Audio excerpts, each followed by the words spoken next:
નેપાળની Tibet સરહદ પર રસુઆમાં ભોટે કોશી નદીમાં આવેલા અચાનક પૂરે ભારે ખાના ખરાબી સર્જી. ઇમરજન્સી સેવાઓ માટે હેલ્પલાઇન નંબર જાહેર. અનેક ગામો, વીજ પ્રોજેક્ટ્સ અને પુલો તણાયા. 8 લોકોના મોત. રેસ્ક્યુ ઓપરેશન જારી.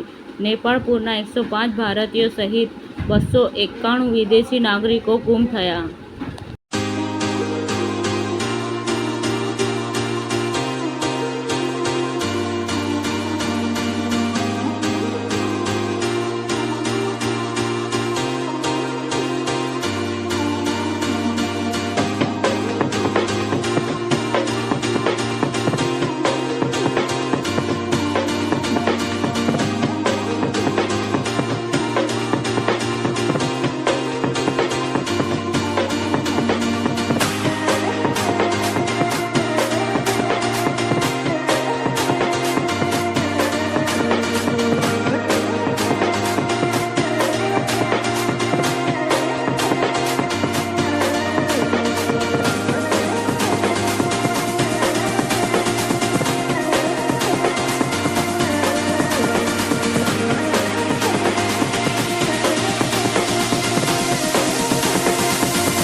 સમાચાર ટુડે ન્યૂઝ ચેનલની ટીમ અને જે સત્ય છે તે જ બતાવશે.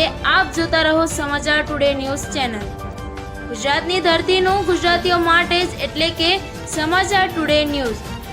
અમારી સમાચાર ટુડે ન્યૂઝ ચેનલને લાઈક કરો, શેર કરો અને સબસ્ક્રાઇબ કરો અને જોડાયા રહો સમાચાર ટુડે ન્યૂઝ ચેનલ સાથે.